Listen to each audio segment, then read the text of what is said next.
Everyone, कैसे हो आप सब। स्वागत है आपका अपने चैनल टीचिंग विद बानी में।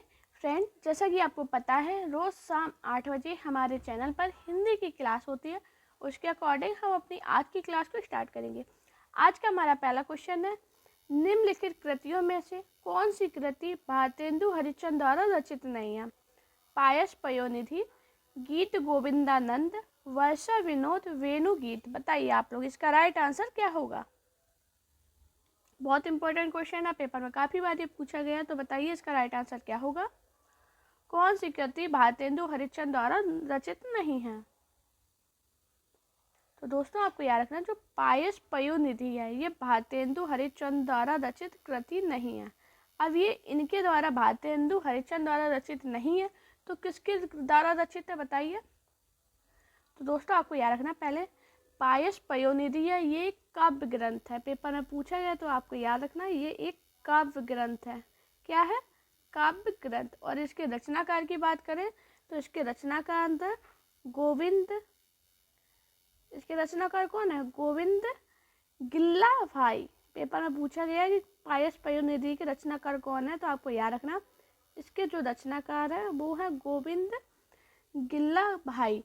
और आपको याद रखना, जो गीत गोविंद, वर्षा विनोद और वेणु गीत, ये सभी भारतेंदु हरिश्चंद्र द्वारा रचित कृति हैं। और पेपर में एक क्वेश्चन बना था कि भारतेंदु हरिश्चंद्र की समस्त रचनाओं की संख्या कितनी है। तो दोस्तों, आपको याद रखना, अगर भारतेंदु हरिश्चंद्र की समस्त रचनाओं की संख्या पूछी जाए तो वो है 175। अपने नोट्स में आप लिख लेना कि भारतेंदु हरिश्चंद्र की जो समस्त रचनाओं की संख्या है वो है 175। और अगर काव्य ग्रंथों की संख्या पूछी जाए तो काव्य ग्रंथों की संख्या है 70। आपको याद रखना, अगर काव्य ग्रंथ पूछे जाए तो 70 है, और जो समस्त रचनाएं पूछी जाए वो 175 है। और पयोनिधि है, ये एक काव्य ग्रंथ है जिसके रचनाकार गोविंद गिल्ला भाई है। हमारा नेक्स्ट क्वेश्चन है, भारतेंदु हरिश्चंद्र ने काव्य धारा को किस ओर मोड़ा? निर्गुण भक्ति की ओर, रीति ग्रंथों की ओर, स्वदेश प्रेम की ओर, या श्रृंगार प्रियता की ओर? बताइए इसका राइट आंसर क्या होगा? भारतेंदु हरिश्चंद्र ने काव्य धारा को किस ओर मोड़ा? बताइए दोस्तों। आप सभी से रिक्वेस्ट है, कमेंट में जरूर बताना कि आज की क्लास आपको कैसी लगी और आपका स्कोर क्या रहा है। आप सभी ने कमेंट आए थे कि मैम आधुनिक युग काल के क्वेश्चन कराइए, तो आधुनिक काल में सबसे पहले आज मैंने भारतेंदु युग के आपको क्वेश्चन करा रही है, जो पेपर में काफ़ी बार पूछे गए हैं अलग अलग एग्जाम में। बताइए, भारतेंदु हरिश्चंद्र ने काव्य धारा को किस ओर मोड़ा है? तो दोस्तों, आपको याद रखना, जो भारतेंदु हरिश्चंद्र है इन्होंने काव्य धारा को स्वदेश प्रेम की ओर मोड़ा है। तो इसका राइट आंसर होगा ऑप्शन सी। हमारा नेक्स्ट क्वेश्चन है, भारतेंदु हरिश्चंद्र की रचना हिंदी भाषा का प्रकाशन वर्ष है 1865 ईस्वी, 1885, 1890 या 1850? बताइए इसका राइट आंसर क्या होगा? ये यूपी टीजीटी में पूछा गया क्वेश्चन है। इससे पहले वाला भी मैंने जो कराया वो भी यूपी टीजीटी में पूछा गया था। बताइए इसका राइट आंसर क्या होगा? भारतेंदु हरिश्चंद्र की रचना हिंदी भाषा का प्रकाशन वर्ष है। बताइए दोस्तों, आपको याद रखना, जो भारतेंदु हरिश्चंद्र की रचना, इधर से एक क्वेश्चन बना, भारतेंदु हरिश्चंद्र की रचना कौन सी है? हिंदी भाषा। और इसका प्रकाशन वर्ष की बात की जाए तो वो है 1890 ईस्वी। इसका राइट आंसर है ऑप्शन सी। अच्छा दोस्तों, भारतेंदु हरिश्चंद्र से क्वेश्चन बनता है कि इनका जन्म और मृत्यु क्या है, टाइम क्या था। तो आपको याद रखना, भारतेंदु हरिश्चंद्र का जो जन्म था वो 9 सितंबर कब हुआ था? 1850 में। और इनकी मृत्यु की बात करें तो इनकी मृत्यु कब हुई थी? बताइए आप लोग मुझे कमेंट में बताना कि भारतेंदु हरिश्चंद्र की मृत्यु कब हुई थी। लेकिन मैं आपको बता दे रही हूँ, पेपर में पूछी गई है, क्योंकि आपको याद रखना, जो भारतेंदु हरिश्चंद्र की रचना की बात की जाए तो हिंदी इसका प्रकाशन वर्ष 1890 है, और इसके जो जन्म है वो 1850 में है। और अब आपको बताना इनकी मृत्यु कब हुई थी, और इनकी जो मृत्यु को कितने वर्ष में हुई थी, आप ये कमेंट करना, मुझे बताना। वैसे मैंने आपको बताया इसलिए मैं नहीं बता रही हूँ, तो आप लोग मुझे कमेंट में बताना कि भारतेंदु हरिश्चंद्र की मृत्यु कब हुई थी और ये कितने वर्ष की उम्र में इनकी मृत्यु हुई थी। हमारा नेक्स्ट क्वेश्चन है, निम्नलिखित में से भारतेंदु हरिश्चंद्र की रचना नहीं है? अपवर्ग पंचक, हिंदी भाषा, आषाढ़ महामात्य, भक्ति सर्वस्व। बताइए इसका राइट आंसर क्या होगा? बताइए आप लोग, भारतेंदु हरिश्चंद्र की रचना कौन सी नहीं है? बताइए सभी लोग। ये भी यूपी टीजीटी 2021 में पूछा गया क्वेश्चन है। तो दोस्तों आपको याद रखना, जो भारतेंदु हरिश्चंद्र की रचना नहीं है वो है आषाढ़ महामात्य। ये भारतेंदु हरिश्चंद्र की रचना नहीं है। इसका राइट आंसर है ऑप्शन सी। अब ये आषाढ़ महामात्य नहीं है रचना, इसमें क्वेश्चन में आपको थोड़ा सा कंफ्यूजन होगा क्योंकि आप लोग ने पढ़ा है महामात्य, आपको से याद रहेगा। तो आपको याद रखना वो था वैशाख है, आषाढ़ ना होके वैशाख था। ये आपको याद रखना, एग्जामिनर ऐसी छोटी छोटी गलतियां करता है और हम इसी में कंफ्यूजन हो जाते हैं।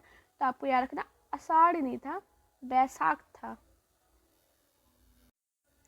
हमारा नेक्स्ट क्वेश्चन है, भारतेंदु कृत तदीय सर्वस्व किसका अनुवाद है? ऋतु का, नारक्त भक्त के सूत्र का, मेघदूत का, आंखों की किरकिरी। बताइए, भारतेंदु कृत तदीय सर्वस्व किसका अनुवाद है? ये DSSB TGT में पूछा गया क्वेश्चन है। तो बताइए इसका राइट आंसर क्या होगा? दोस्तों आपको याद रखना, तो भारतेंदु कृत तदीय सर्वस्व है वो अनुवाद है, वो किसका है?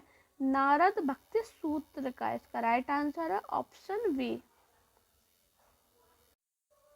हमारा नेक्स्ट क्वेश्चन है, भारतेंदु की रचनाओं का संग्रह किसके नाम से है? भारतेंदु दर्पण, भारतेंदु ग्रंथावली, भारतेंदु वाणी या भारतेंदु पैशून। बताइए इसका राइट आंसर क्या होगा? ये भी DSSB PGT में क्वेश्चन पूछा गया था। आज मैं जितने भी आपको क्वेश्चन करा रही हूँ, आज क्या मैं जब भी आपको क्वेश्चन कराती हूँ ये सभी प्रीवियस ईयर ही कराती हूँ। मैं कोई आपको फालतू के मॉक टेस्ट नहीं लगवाती हूँ। उन मॉक टेस्ट का कोई फ़ायदा नहीं है जो पेपर में पूछे नहीं जाएंगे। अगर आप प्रीवियस ईयर लगाते हो तो आपको इससे अपना लेवल भी समझ में आएगा और आपको खुद में समझ में आएगा कि मैंने प्रीवियस ईयर इतने कर लिए हैं। आपको फिर कहीं अलग से करने की ज़रूरत नहीं है। अगर आप डेली मेरी क्लास पढ़ रहे हो तो आपको किसी भी प्रीवियस ईयर पेपर लेने की ज़रूरत नहीं है, क्योंकि मैं आपको सभी प्रीवियस ईयर पेपर कराती हूँ, सभी जो इम्पोर्टेंट क्वेश्चन होते हैं वो कराती हूँ और आपको मैं PDF भी सेंड कर रही हूँ। आपको कोई टेंशन नहीं लेना, आपकी तैयारी बेस्ट है। बस रिवीजन करने के लिए डेली शाम को 8 बजे क्लास देखा कीजिए और अपना स्कोर जानो। मेरा इतना स्कोर जा रहा है, मेरे इतने क्वेश्चन सही जा रहे हैं, जिससे आपको तैयारी बहुत अच्छी होगी। और जब आपका सिलेक्शन होगा ना, तब आप मुझे कमेंट में बस लिख देना, मैम आपकी वजह से मेरा सिलेक्शन हुआ। तो बताइए, भारतेंदु की रचनाओं का संग्रह किसके नाम से है? और बाकी आपसे बस मैं यही चाहूँगी कि आप मेरी वीडियो को लाइक, शेयर, सब्सक्राइब जरूर कीजिए। बताइए इसका राइट आंसर क्या होगा? तो दोस्तों आपको याद रखना, जो भारतेंदु ग्रंथावली है, पर क्वेश्चन क्या था, भारतेंदु की रचनाओं का संग्रह किस नाम से है? तो आपको याद रखना वो है भारतेंदु ग्रंथावली। अब इससे क्वेश्चन बनता है कि भारतेंदु ग्रंथावली के संपादन किसने किया? संपादन से क्वेश्चन बना है तो आपको याद रखना वो थे ब्रज रत्न दास। पेपर में पूछा गया, ब्रज रत्न दास से क्वेश्चन बना है तो आपको याद रखना भारतेंदु ग्रंथावली का संपादन किसने किया था? ब्रज रत्न दास ने। हमारा नेक्स्ट क्वेश्चन है, हिंदी साहित्य में राष्ट्रीय चेतना के संवाहक और आधुनिक चेतना के प्रणेता प्रथम साहित्यकार हैं?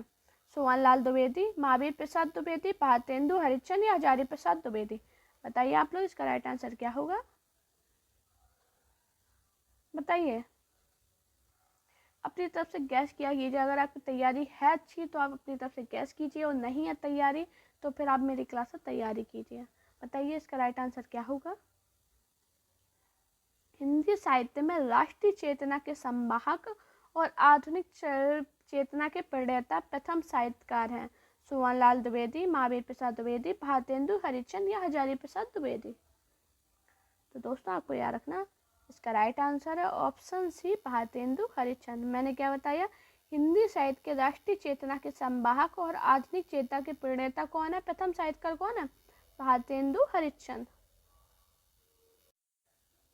हमारा नेक्स्ट क्वेश्चन है, भारतेंदु जी के जिस प्रकार वर्तमान गद्य भाषा के स्वरूप प्रतिष्ठापक थे, उसी प्रकार वर्तमान साहित्य परंपरा के प्रवर्तक, उक्त कथन किसका है? हजारी प्रसाद द्विवेदी, रामचंद्र शुक्ल, बाबू गुलाब राय या महावीर प्रसाद द्विवेदी। बताइए आप लोग इसका राइट आंसर क्या होगा? बताइए इसका राइट आंसर क्या है? भारतेंदु जी जिस प्रकार वर्तमान में गद्य भाषा के स्वरूप प्रतिष्ठापक थे, उसी प्रकार वर्तमान साहित्य परंपरा के प्रवर्तक। ये कथन किसने किसके लिए बोला है, बताइए। तो दोस्तों आपको याद रखना, जो ये कथन है ये रामचंद्र शुक्ल ने भारतेंदु हरिश्चंद्र के विषय में कहा है। तो इसका राइट आंसर क्या होगा, ऑप्शन बी, रामचंद्र शुक्ल। हमारा नेक्स्ट मोस्ट इम्पोर्टेंट क्वेश्चन, यानी कितने बार एग्जाम में पूछा गया था कि तरनी तनुजा तट तमाल तरवर बहु छाए, झुके फूल सो सल जल परसन हित मनु सुहाए के रचयिता हैं भारतेंदु हरिश्चंद्र, जयशंकर प्रसाद, सुमित्रा नंदन पंत या मैथिली शरण गुप्त। बताइए इसका राइट आंसर क्या होगा।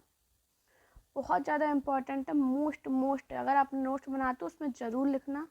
वैसे आपको ये जो PDF है मैं टेलीग्राम चैनल पर सेंड कर दूंगी, तो आप टेलीग्राम चैनल को ज़रूर ज्वाइन कीजिए। उस पर मैंने अभी अनेकार्थी शब्द सेंड किए थे जो पेपर में पूछे गए थे, तो मैंने टेलीग्राम चैनल पर सेंड कर दिया। आप उधर से जाइए और रिविजन मारिए।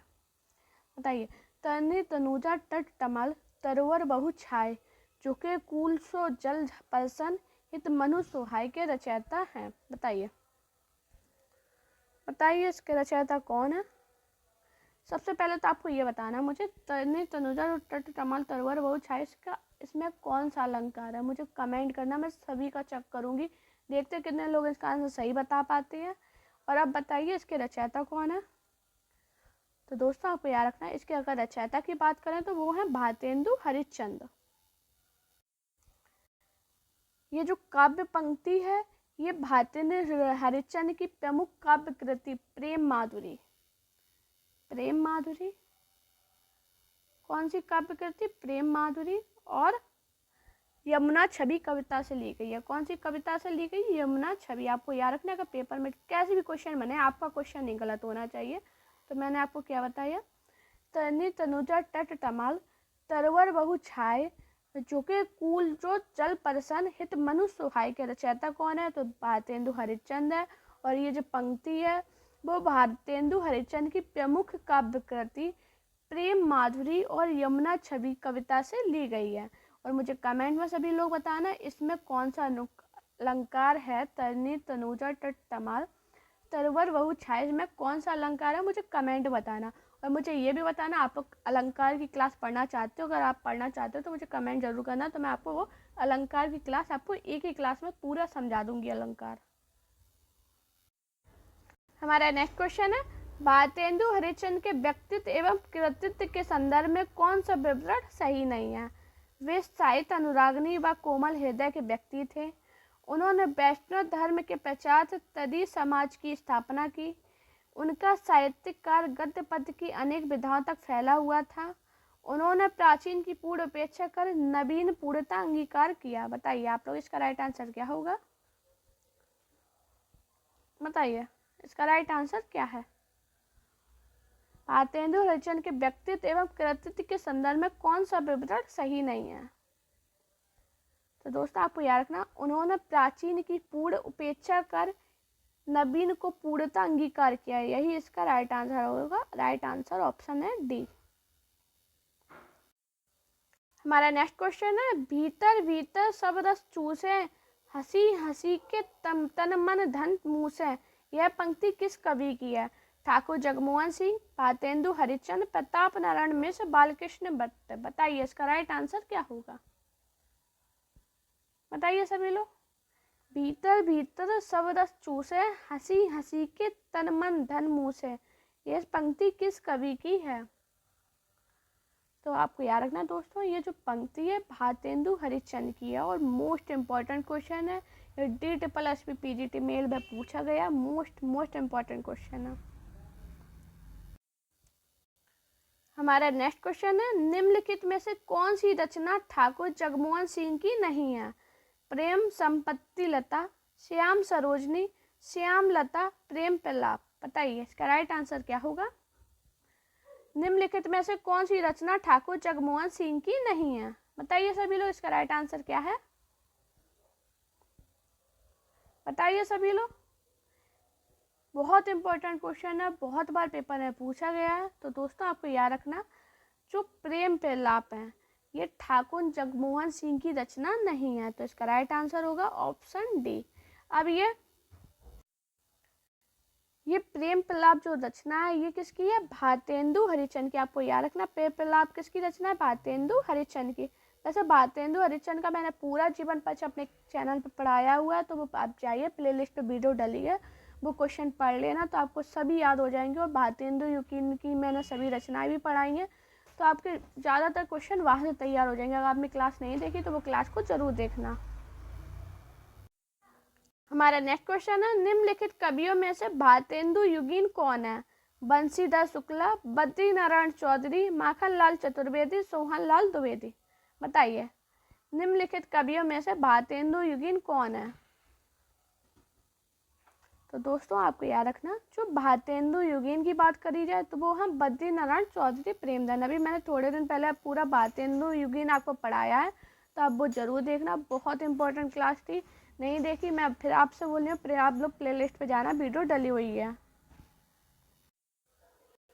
हमारा नेक्स्ट क्वेश्चन है, वे पूर्वीपन की परवाह न करके अपने वैश्वारे की ग्राम कहावतें और शब्द भी बेधड़क रख दिया करते थे। शुक्ल जी ने इन पंक्तियों का संबंध किससे है? भारतेंदु, प्रेमधन, बालकृष्ण भट्ट या प्रताप नारायण मिश्र। बताइए आप लोग, इसका राइट आंसर क्या होगा? वे पूर्वीपन की परवाह न करके अपने वैश्वारे की ग्राम कहावतें और शब्द भी बेधड़क रख दिया करते थे। शुक्ल जी ने इन पंक्तियों का संबंध किससे बताया? बताइए, इसका राइट आंसर क्या होगा? तो दोस्तों आपको बता दें, जो शुक्ल जी के अनुसार इन पंक्तियों का संबंध है वो है प्रताप नारायण मिश्र से। इसका राइट आंसर है ऑप्शन डी। ये यूपी पीजीटी 2013 में पूछा गया इंपॉर्टेंट क्वेश्चन है। हमारा नेक्स्ट क्वेश्चन है, धूरे का लता बीने कनातन के डालों बांधे जैसा शीर्षक ही किस लेखक ने दिया था? भारतेंदु हरिश्चंद्र, बालकृष्ण भट्ट, प्रताप नारायण मिश्र या बद्री नारायण चौधरी। बताइए, इसका राइट आंसर क्या होगा? बताइए, इसका राइट आंसर क्या होगा? धूरे पे लता बीने कनातन को डोल बांधे जैसा शीर्षक ही किस लेखक ने दिया था? तो दोस्तों आपको याद रखना, ये जो शीर्षक दिया था वो दिया था प्रताप नारायण मिश्र ने। इसका राइट आंसर है ऑप्शन सी। हमारा नेक्स्ट क्वेश्चन है, गद्य रचना को एक कला के रूप में ग्रहण करने वाले कमल की कारीगरी समझने वाले लेखक थे? रामचंद्र शुक्ल, बद्री नारायण भट्ट, गोविंद नारायण मिश्र या बद्री नारायण चौधरी। आप लोग बताइए, इसका राइट आंसर क्या होगा? हाँ जी, यूपी पीजीटी 2013 में क्वेश्चन पूछा गया, तो बताइए इसका राइट आंसर क्या होगा? गद्य रचना को एक कला के रूप में ग्रहण करने वाले कमल की कारीगरी समझने वाले लेखक थे। तो दोस्तों आपको याद रखना है, इसका राइट आंसर क्या है? बताइए जल्दी से, राइट आंसर क्या है? बद्री नारायण चौधरी। इसका राइट आंसर है ऑप्शन डी। लेकिन दोस्तों इस क्वेश्चन में एक गलती थी, इसलिए इस आयोग ने, जब ये हुआ था, आयोग ने अपनी गलती एक्सेप्ट की थी और इसमें सभी को कॉमन नंबर दिए थे, क्योंकि इधर कमल नहीं होगा, कमल की कारीगरी नहीं होगा, इधर पे कलम की कारीगरी होगा।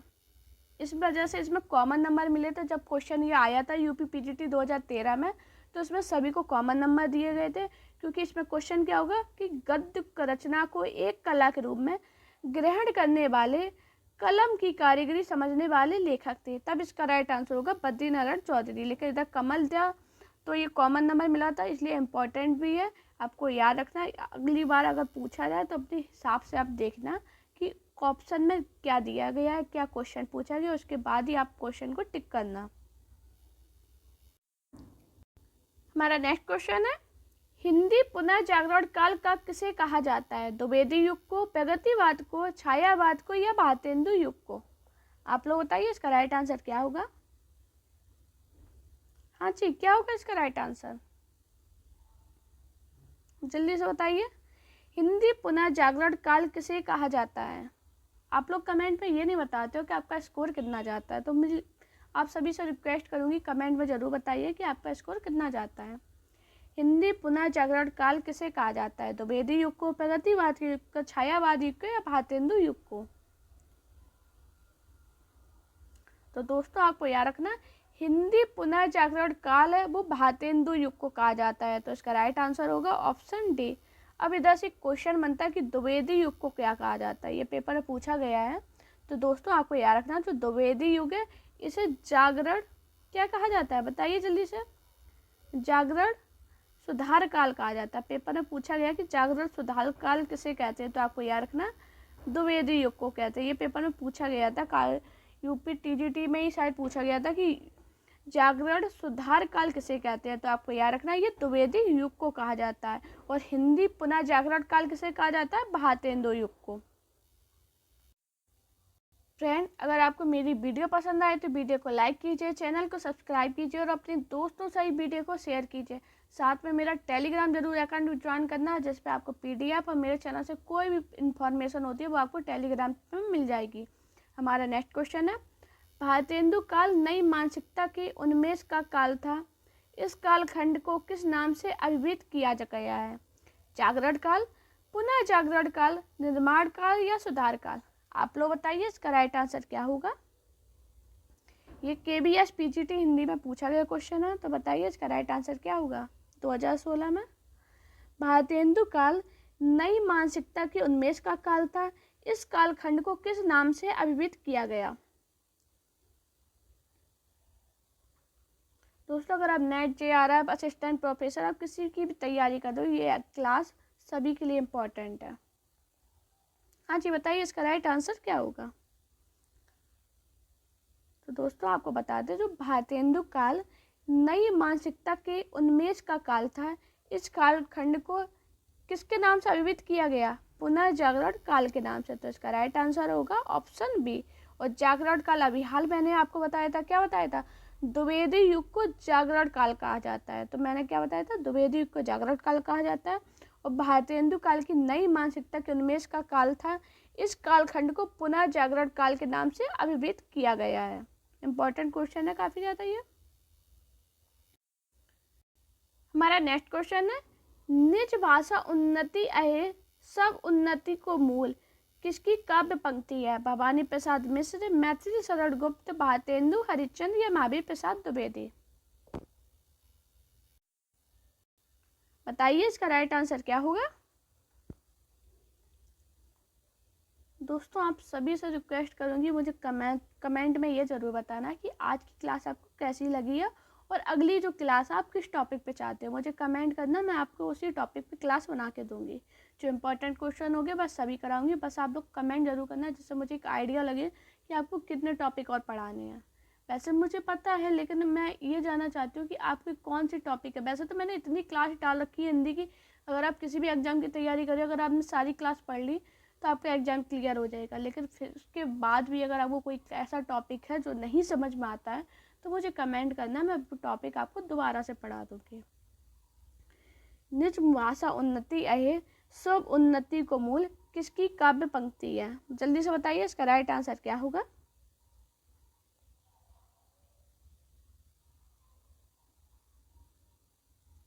तो दोस्तों आपको बता दें, निज भाषा उन्नति अहे सब उन्नति को मूल काव्य पंक्ति के जो रचनाकार है वो है भारतेंदु हरिश्चंद्र। इसका राइट आंसर है ऑप्शन सी। अब भारतेंदु हरिश्चंद्र से एक क्वेश्चन बनता है कि हिंदी नव जागरण के अग्रदूत किसे कहते हैं? क्या बताया मैंने, हिंदी नव जागरण के अग्रदूत। पेपर में पूछा गया, तो आपको याद रखना जो भारतेंदु हरिश्चंद्र है इन्हें हिंदी नव जागरण का अग्रदूत कहा जाता है। इनकी एक रचना है जो काफ़ी ज़्यादा फेमस है, भारत दुर्दशा और अंधेर नगरी। मोस्ट इम्पॉर्टेंट रचनाएं पेपर में बहुत पूछी जाती हैं। अच्छा दोस्तों, मैंने भारतेंदु हरिश्चंद्र की एक रचना की शॉर्ट वीडियो बनाई थी, वो मैंने अपने चैनल पर डाल रखी है, उसमें ट्रिक बताई थी, तो उस क्लास को ज़रूर देखना।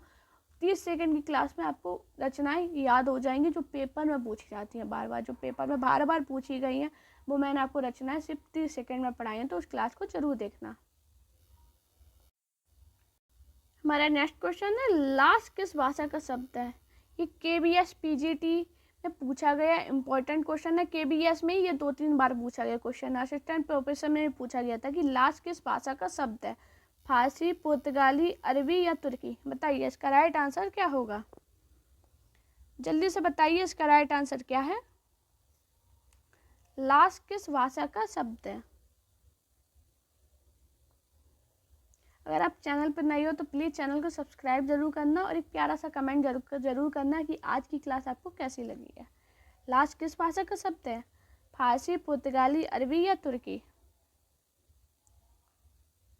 तो दोस्तों आपको बता दें जो लाश शब्द है ये तुर्की भाषा का शब्द है, तो इसका राइट आंसर है ऑप्शन डी। अब तुर्की भाषा के कुछ शब्द हैं जो काफ़ी पूछे जाते हैं, जिसमें पता इम्पोर्टेंट कौन सा है? कैंची। पेपर में पूछा गया था कि कैंची किस भाषा का शब्द है, तो आपको याद रखना है ये तुर्की भाषा का शब्द है। एक क्वेश्चन था इसमें बहादुर। बहादुर किस भाषा का शब्द है? ये पेपर में पूछा गया, इम्पोर्टेंट, मोस्ट इम्पोर्टेंट है कि बहादुर किस भाषा का शब्द है। तो दोस्तों आपको याद रखना जो बहादुर है ये तुर्की भाषा का शब्द है। अब मुझे सभी लोग कमेंट में बताना चेचक किस भाषा का शब्द है। देखते हैं कितने लोग इसका आंसर सही बताते हैं कि चेचक किस भाषा का शब्द है। आप लोग मुझे कमेंट करना है, अगर आपको नहीं आया तो मुझे ये कमेंट करना है कि मैम इसका आंसर मुझे नहीं आया, तो मैं आपको ये आंसर आपको बता दूंगी चेचक किस भाषा का शब्द है। वैसे आप खुद सर्च करना तो आपको ज़्यादा समझ में आएगा। हमारा नेक्स्ट क्वेश्चन है बिहारी बिहार नामक ग्रंथ के रचयिता हैं काशीनाथ सिंह, राधा चरण गोस्वामी, बिहारी पंडित अंबिका दत्त व्यास। आप लोग बताइए इसका राइट आंसर क्या होगा? जल्दी से बताइए इसका राइट आंसर क्या है? बिहारी बिहार नामक ग्रंथ के रचयिता हैं, जल्दी से बताइए। तो दोस्तों आपको याद रखना बिहारी बिहार नामक ग्रंथ के जो रचयिता है वो है पंडित अंबिका दत्त व्यास। अच्छा दोस्तों, मैंने भारतेंदु युग की सभी रचनाएं आपको पढ़ाई हैं क्लास में, तो उस क्लास को जरूर देखिए। आप देखना प्लेलिस्ट पर डली हुई है वीडियो, उसकी PDF भी मैंने अपने टेलीग्राम में सेंड कर रखी है, तो आप उसके भी डाउनलोड करके पढ़ सकती हैं। बहुत इंपॉर्टेंट क्लास है, जितनी भारतेंदु युग से रचनाएं पूछी जाती थी मैंने वो सभी कराई हैं।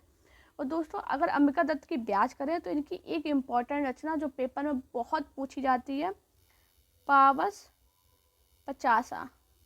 अगर आप लगाते हो प्रीवियस है तो आपने ये पढ़ी भी होगी कि पावस पचासा किसकी रचना है, तो आपको याद रखना ये है अंबिका दत्त व्यास की। सुकवि सतसई हो रही, ये भी बहुत पूछी गई है। हो रही वो क्लास जरूर देखना, उसको ज़्यादा आपको समझ में आएगा। हो रही किसकी रचना है? अंबिका दत्त व्यास की है। पावस पचासा किसकी रचना है? तो वो भी अंबिका दत्त व्यास की है।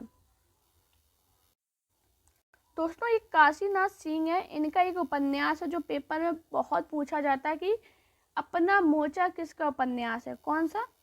अपना मोर्चा। अपने नोट में जरूर लिखना, अगर नोट बनाते हो उसमें ये पॉइंट जरूर लिखा कीजिए। ये पेपर में सभी पूछे गए हैं कि अपना मोर्चा किसका उपन्यास है, तो आपको याद रखना ये काशीनाथ सिंह का है, मोस्ट इम्पॉर्टेंट है। अब राधा चरण गोस्वामी की एक रचना है जो पेपर में बहुत पूछी जाती है, कौन सी रचना है? नव भक्त माल। पेपर में पूछी गई है कि नव भक्त माल किसकी रचना है, तो आपको याद रखना ये राधा चरण गोस्वामी की है। इंपॉर्टेंट रचनाएं हैं, मैंने आपको क्या बताया? काशीनाथ सिंह का एक उपन्यास है अपना मोर्चा, इम्पॉर्टेंट है। और राधा चरण गोस्वामी की एक रचना नव भक्त माला, आपको याद रखना नव भक्त माला किसकी रचना है? राधा चरण गोस्वामी की। अपना मोर्चा किसका उपन्यास है? काशीनाथ सिंह का। और क्वेश्चन क्या था? बिहारी बिहार नामक ग्रंथ के रचयिता कौन है? तो पंडित अंबिका दत्त व्यास। हमारा नेक्स्ट और मोस्ट इम्पोर्टेंट क्वेश्चन, भारतेंदु युग का एक अन्य नाम है प्रगति प्रयोग काल, पुनः जागरण काल, जागरण सुधार काल या नव सामंत काल। आप लोग बताइए इसका राइट आंसर क्या होगा? हाँ जी, भारतेंदु युग का एक अन्य नाम क्या है? जल्दी से बताइए इसका राइट आंसर क्या होगा?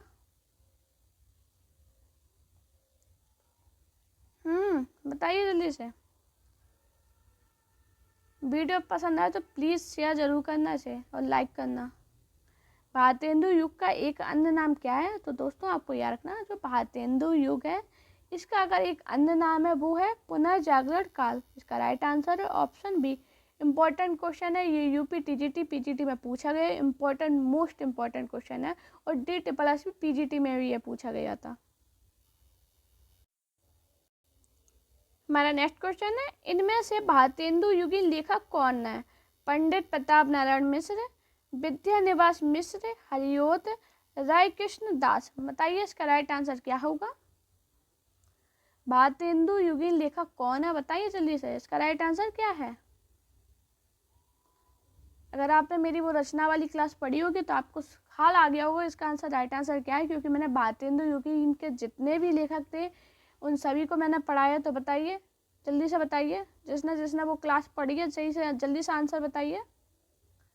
तो दोस्तों आपको याद रखना जो भारतेंदु युगीन लेखक हैं वो कौन है, पंडित प्रताप नारायण मिश्र। इसका राइट आंसर है ऑप्शन ए।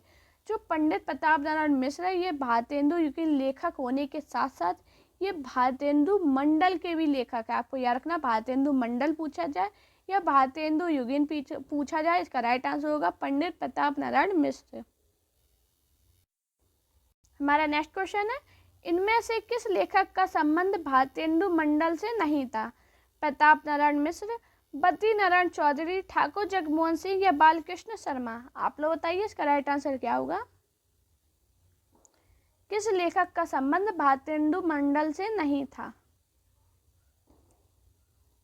तो दोस्तों आपको बता दें जो प्रताप नारायण मिश्र अभी हाल मैंने आपको बताया कि ये भारतेंदु मंडल के थे, तो इसका ये तो सही हो गया।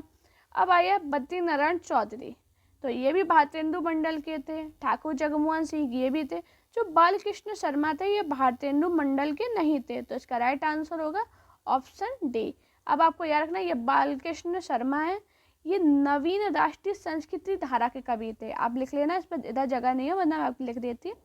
नवीन, मैं क्या बोल बताया, जो बालकृष्ण शर्मा है ये नवीन राष्ट्रीय संस्कृति धारा के कवि हैं। आपको याद रखना बालकृष्ण शर्मा क्या है, नवीन राष्ट्रीय संस्कृति के धारा के कवि हैं। और जो प्रताप नारायण मिश्र, बद्री नारायण चौधरी और ठाकुर जगमोहन सिंह है ये भारतेंदु मंडल के कवि हैं। आपको याद रखना ये पॉइंट। हमारा नेक्स्ट क्वेश्चन है, निम्नलिखित कवियों में से एक भारतेंदु युगीन नहीं है। अयोध्या सिंह उपाध्याय हरिओद, बद्री नारायण चौधरी, प्रताप नारायण मिश्र या अंबिका दत्त व्यास। आप लोग बताइए इसका राइट आंसर क्या होगा। कौन कवि भारतेंदु युगीन नहीं है, जल्दी से बताइए इसका राइट आंसर क्या है। तो दोस्तों आपको बता दें अंबिका दत्त व्यास भी भारतेंदु युग के हैं, प्रताप नारायण मिश्र भी हैं और बद्रीनाथ चौधरी भी हैं। जो अयोध्या सिंह उपाध्याय हरिओद है यही भारतेंदु युग के नहीं है, तो इसका राइट आंसर होगा ऑप्शन ए। अब ये भारतेंदु युग के नहीं है तो किसके हैं, तो आपको याद रखना ये द्विवेदी युग के रचनाकार है। कौन से युग के रचनाकार है, द्विवेदी युग के। इंपॉर्टेंट पॉइंट है, जरूर लिखना, ये द्विवेदी युग के रचनाकार है, मोस्ट इंपॉर्टेंट पॉइंट है ये। हमारा नेक्स्ट क्वेश्चन है, निम्न कृतियों में से कौन सी कृति भारतेंदु हरिश्चंद्र काव्य कृति नहीं है। प्रेम मालिका, प्रेम फुलवारी, प्रेम सरोवर या प्रेम पुष्पावती। आप लोग बताइए इसका राइट आंसर क्या होगा। कौन सी कृति भारतेंदु हरिश्चंद्र काव्य कृति नहीं है, जल्दी से बताइए इसका राइट आंसर क्या होगा। तो दोस्तों आपको याद रखना जो प्रेम पुष्पावली है ये भारतेंदु हरिश्चंद्र की काव्य कृति नहीं है।